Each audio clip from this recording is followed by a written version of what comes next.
পঢ়িবৰ বাবে permanent resident certificate অৰ্থাৎ স্থায়ী বাসিন্দাৰ কোনো প্ৰমাণপত্ৰ নালাগিব। এই জাননীখনে বিতৰ্কৰ জোৱাৰ তুলিলে, কিন্তু মই শিক্ষামন্ত্ৰী হিচাপে আপোনাৰ পৰা জানিবলৈ বিচাৰিম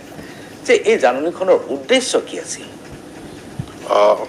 আমাৰ উচ্চ শিক্ষা বিভাগৰ অধীনত বিশেষকৈ যিসকল এছিষ্টেণ্ট প্ৰফেচাৰ তেওঁলোকৰ নিযুক্তি হয়, এই নিযুক্তি ইউনিভাৰ্চিটি গ্ৰাণ্ট কমিশ্যনে যি ধৰণৰ কোৱালিফিকেশ্যন ইলিজিবিলিটি ক্ৰাইটেৰিয়া বান্ধি দিছে তাৰ আধাৰত নিযুক্তি হয় আৰু ইয়াৰ কাৰণে এখন অফিচ মেমৰেণ্ডামত গোটেই প্ৰক্ৰিয়াটো সম্পৰ্কে উল্লেখ থাকে। পূৰ্বে এনেকুৱা এখন যিখন OM-ৰ ভিত্তিত নিযুক্তি হৈছিল তাক লৈ হাইকোৰ্টত কেইটামান কেছ হৈছিল আৰু সেই কেছকেইটাৰ পৰিপ্ৰেক্ষিতত 2022 চনত OM-খনৰ সংশোধনী ঘটোৱা হয় আৰু সংশোধনী ঘটাই তেতিয়াৰে পৰা আমাৰ সুন্দৰভাৱে নিযুক্তিসমূহ চলি আছে। আৰু ইয়াতে যিখন মানে ইউনিভাৰ্চিটি মহাবিদ্যালয়ে শিক্ষক নিযুক্তি কৰে তেওঁলোকৰ গভাৰ্ণিং বডি আছে, তেওঁলোকে এখন চিলেকশ্যন কমিটি গঠন কৰে। তেওঁলোকে একাডেমিক্সৰ ওপৰত কেণ্ডিডেটৰ তেওঁলোকৰ মেট্ৰিকৰ পৰা আৰম্ভ কৰি PhD লৈকে তেওঁলোকৰ যিখিনি একাডেমিক পাৰফৰ্মেঞ্চ থাকে তাৰ ওপৰত ভিত্তি কৰি তেওঁলোকে কেণ্ডিডেটসকলে নম্বৰ পায়। ইণ্টাৰভিউৰ কাৰণে ইণ্টাৰভিউ বৰ্ডৰ কাৰণে নম্বৰ ৰখা হৈছে 100ৰ ভিতৰত মাত্ৰ 3 নম্বৰ। গতিকে বাকী 97 মাৰ্কছটো ভগাই দিয়া আছে। তেওঁ মেট্ৰিকত কিমান পালে, হায়াৰ ছেকেণ্ডেৰীত কিমান পালে, ডিগ্ৰীত কিমান পালে, মাষ্টাৰ্ছত কিমান পালে, তেখেতৰ PhD আছে নেকি, ৰিচাৰ্চ পেপাৰ আছে নেকি, প্লাছ তেখেতৰ এক্সট্ৰা কাৰিকুলাৰ এক্টিভিটিজ যে NCC স্পৰ্টছ এইবিলাকত তেওঁৰ যদি পাৰফৰ্মেঞ্চ থাকে তাৰ কাৰণেও তেওঁৰ নম্বৰ আবণ্টন আছে। এতিয়া ঘটনাটো হ'ল যে আমাৰ মাধ্যম বুলি যেতিয়া আমি কওঁ, মাধ্যম বুলি ক'লে কেৱল লিখিত মাধ্যমটোৱেই সম্পূৰ্ণ নহয়, তাৰ লগত কথিত বা মৌখিকভাৱে ছাত্ৰ ছাত্ৰীৰ লগত যিটো আমাৰ ট্ৰেনজেকশ্যন শিক্ষক শিক্ষয়িত্ৰীয়ে কৰিব লাগে তাৰ কাৰণে লোকেল লেংগুৱেজৰ জ্ঞানটো প্ৰয়োজন হয়। সেইকাৰণে OM-খনত স্পষ্টভাৱে উল্লেখ কৰা আছে যে all candidates must have proficiency in local language. সেই লোকেল লেংগুৱেজটো বৰাকত বেলেগ হ'ব পাৰে বা ব্ৰহ্মপুত্ৰ উপত্যকাত বেলেগ, সেইটো তাৰ যিখন ইণ্টাৰভিউ বৰ্ড তেওঁলোকে জাজমেণ্ট কৰিব, বা কোকৰাঝাৰৰ ক্ষেত্ৰত তেওঁলোকে বড়ো ভাষাৰ জ্ঞানটো তেওঁলোকে বিচাৰিব পাৰে, কাৰণ ছাত্ৰ ছাত্ৰীৰ ভাষাটো যদি শিক্ষকে নাজানে তেতিয়াহ'লে ট্ৰেনজেকশ্যন কৰিব নোৱাৰে। এইটো মই ভাবোঁ যে ই একেটা সময়তে এটা ৰিকুৱাৰমেণ্টটো ফুল কৰিছে, মানে শৈক্ষিক ট্ৰেনজেকশ্যনৰ কাৰণে, আৰু একেটা সময়তে ই যে বাহিৰৰ কেণ্ডিডেটে আহি পেলাই যি লোকেল ভাষা নাজানে তেওঁলোকে যাতে চাকৰি পাব নোৱাৰে, সেইকাৰণে নিযুক্তিৰ ক্ষেত্ৰত এখন লেংগুৱেজ ৱাল বুলি ক'ব পাৰে, লেংগুৱেজ ৱাল এখনো নিৰ্ধাৰণ কৰিছে। এতেকে স্থানীয় যিসকল ছাত্ৰ ছাত্ৰী আছে ৰাজ্যখনৰ তেওঁলোকৰ স্বাৰ্থ ইয়াৰ দ্বাৰাই সুৰক্ষিত হৈ আছে। PRC ল'লে PRCটো যিকোনো ব্যক্তি যি অসমত আহি স্থায়ীভাৱে বসবাস কৰিছে তেওঁলোকে PRC চাৰ্টিফিকেটখন পাব পাৰে, আৰু আমাৰ ইয়াত PRC চাৰ্টিফিকেটখন মূলতঃ দিয়া হয়, চাৰ্টিফিকেটখনতে লিখা থাকে this certificate is issued for academic purpose for admission into various educational ইনষ্টিটিউশ্যনত। নিযুক্তিৰ কাৰণে সেইখন নাথাকে, আৰু নিযুক্তিৰ ক্ষেত্ৰত ৰাইট টু ইকুৱেলিটি এক্টৰ অধীনত বহুত মানুহে হাইকোৰ্টত গুচি যায় যে আমি একেখন ভাৰতবৰ্ষৰ একেখন নাগৰিক, গতিকে ইয়াত SC ST এই ধৰণৰ ৰিজাৰ্ভেশ্যন থাকে, কিন্তু অঞ্চল ভিত্তিক ৰিজাৰ্ভেশ্যনৰ কোনো ব্যৱস্থা আমাক সংবিধানে প্ৰদান কৰা নাই। সেই ডিবেটটোত নগৈও আমি আমাৰ একাডেমিক স্বাৰ্থত আমাৰ মানে এটা কোৱালিটি এডুকেশ্যন স্থানীয় ভাষাত ছাত্ৰ ছাত্ৰীৰ লগত ট্ৰেনজেকশ্যনৰ সুবিধা হোৱাৰ কাৰণে আমি এই চৰ্তটো 2022 চনৰ OM-খনতে স্পষ্টভাৱে উল্লেখ কৰা আছে। এতেকে আমাৰ উচ্চ শিক্ষা সঞ্চালকালয়ে যিখন চাৰ্টিফিকেট দিলে বহুতে কুৱেৰি কৰি আছিলে যে কোনোবা মহাবিদ্যালয়ে তেওঁলোকৰ অজ্ঞতাৰ কাৰণে হওক বা অন্য কিবা এটা কাৰণতে হওক মহাবিদ্যালয়ে PRCক লৈ পেলাই এটা কনফিউজন তেওঁলোকে সৃষ্টি কৰিছিলে, আৰু সেই কনফিউজনৰ পৰিপ্ৰেক্ষিততে তেওঁলোকে হয়তো উচ্চ শিক্ষা বিভাগে যিটো প্ৰয়োজন নাছিল সঞ্চালকালয়ে এই চাৰ্কুলাৰখন ইছ্যু কৰিছিলে এটা ক্লেৰিফিকেশ্যন দিয়াৰ কাৰণে, কিন্তু সেইটো সম্পূৰ্ণৰূপে অপ্ৰয়োজনীয় আছিল, সেইকাৰণে এখন প্ৰত্যাহাৰ কৰা হৈছে। আপুনি কৈছে যে উচ্চ শিক্ষা সঞ্চালকালয়ে যিখন জাননী জাৰি কৰিছে তেওঁলোকে জাৰি কৰিছে আৰু এইখনৰ প্ৰয়োজন কোনো নাছিল। এইটো আপুনি মোক কেনেকৈ এইটো বিশ্বাস কৰিবলৈ বাধ্য কৰিব পাৰে যে আপোনাৰ অজ্ঞাতে আপোনাৰ সচিবৰ অজ্ঞাতে কোনো ফাইল নোহোৱাকৈ কোনো ফাইল আপোনাৰ ওচৰলৈ নহাকৈ কোনো সচিবৰ ওচৰলৈ ফাইল নহাকৈ এনেকুৱা এটা স্পৰ্শকাতৰ বিষয়ত সঞ্চালক পৰ্যায়ত উপসঞ্চালক পৰ্যায়ত জাননী জাৰি কৰিবলৈ সাহস কৰিব পাৰে ঘটনাটো কি এইটো মোৰ ডিপাৰ্টমেণ্টৰ আভ্যন্তৰীণ বিষয় এই বিষয়ে মই ৰাজহুৱাভাৱে কোনো মন্তব্য নকৰোঁ আৰু ইয়াক লৈ পেলাই আন্তঃ ডিপাৰ্টমেণ্টৰ ভিতৰতে ইয়াৰ এটা এনকুৱাৰী হ'ব গতিকে এই বিষয়ে মই ৰাজহুৱাভাৱে একো মন্তব্য নকৰোঁ শিক্ষামন্ত্ৰী ডাঙৰীয়া মই আকৌ কৈছোঁ আপুনি আমাৰ দৰ্শকসকলৰ ওচৰত সেই স্বচ্ছতা প্ৰদৰ্শন কৰিব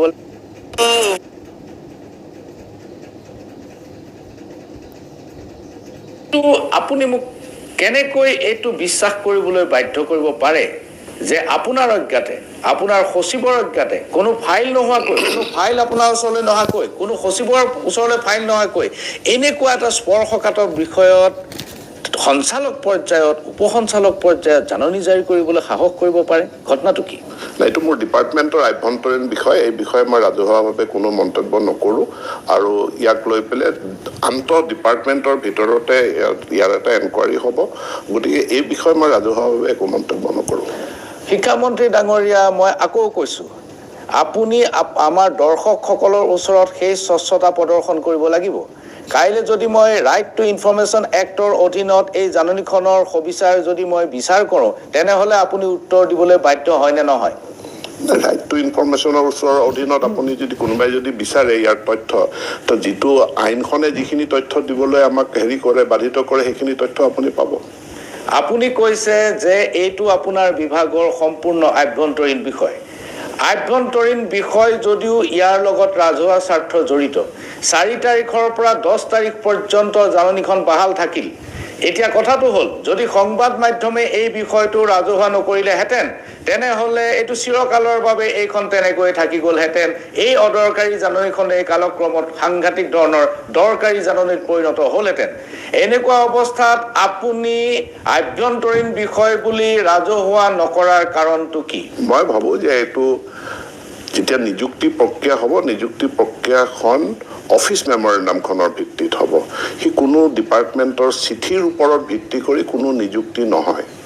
আৰু চিঠি এখন দিছিল চিঠিখন প্ৰত্যাহাৰ কৰা হ'ল OM-খন বাহাল আছে OM-খনক লৈ কোনো বিতৰ্ক নাই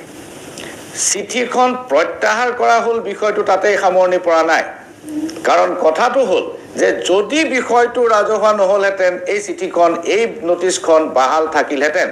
ই দেশৰ সুৰক্ষাৰ লগত জড়িত বিষয় নহয় ই কোনো গোপন তথ্য নহয় তেনেহ'লে আপুনি আজি পৰ্যন্ত সেই বিষয়াসকলক কামৰ পৰা আঁতৰ কৰি তেওঁলোকক কিয় এতিয়ালৈকে নিলম্বন কৰা নাই যি আপোনাৰ অজ্ঞাতে এনে এখন জাননী জাৰি কৰিবলৈ সাহস কৰিব পাৰিলে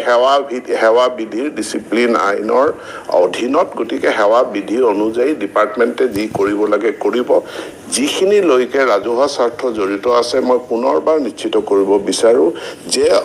আমাৰ মহাবিদ্যালয়ত নিযুক্তি শিক্ষক নিযুক্তিৰ ক্ষেত্ৰত আমাৰ এখন অফিচ মেমৰেণ্ডাম আছে আৰু অফিচ মেমৰেণ্ডামখন মই ৰাজহুৱাকৈ মই ছ'চিয়েল মাধ্যমত প্ৰকাশো কৰি দিছোঁ অফিচ মেমৰেণ্ডামৰ ওপৰত যদি কাৰোবাৰ কোনো মন্তব্য বক্তব্য আছে সেইখিনি আমি কৰিম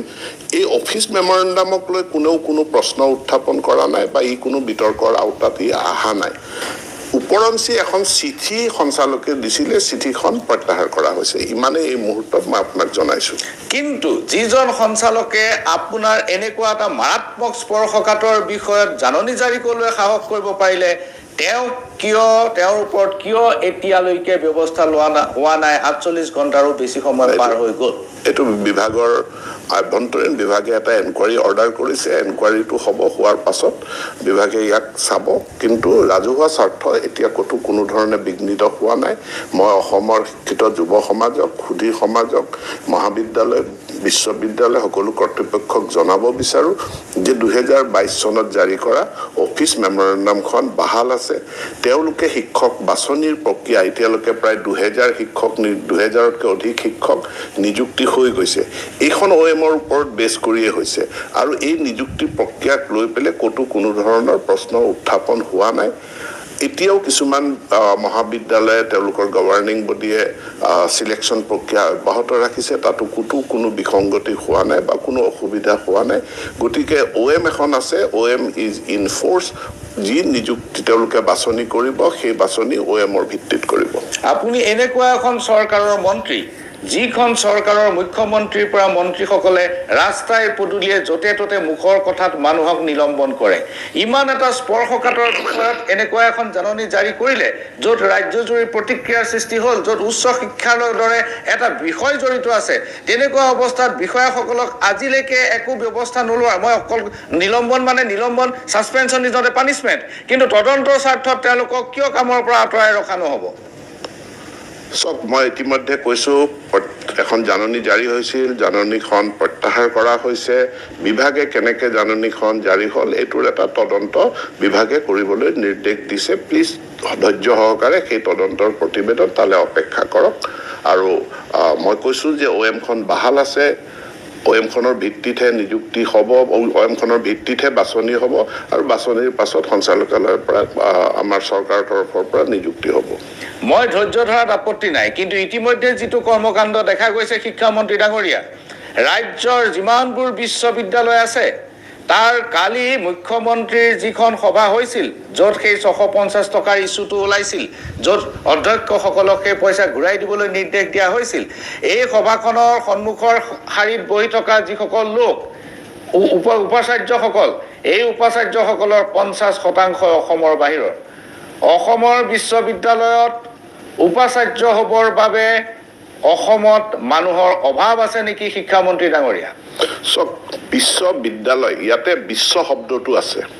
আমি হায়াৰ এডুকেশ্যনৰ এটা পৰ্যায়ত গৈ পেলাই আমি নিশ্চিতভাৱে আমি বিশ্বমুখী হওঁ, আমি বিশ্বমুখী শিক্ষাৰ কথা কওঁ, আৰু সেইকাৰণে ইউনিভাৰ্চেল এডুকেশ্যনৰ কথা কওঁ, সেইকাৰণে ইয়াৰ নাম বিশ্ববিদ্যালয়।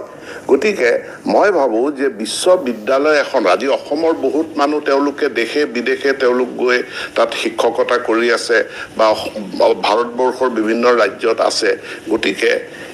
এনেকুৱা হোৱা নাই কেইজনমান আমাৰ অসমৰ বাহিৰৰ পৰা আছে, কিন্তু অসমৰো বহু সংখ্যক লোক অসমতে অসমৰ বিশ্ববিদ্যালয়ৰ তেওঁলোক উপাচাৰ্য হৈ আছে। গতিকে আমি LP school, ME school, high school,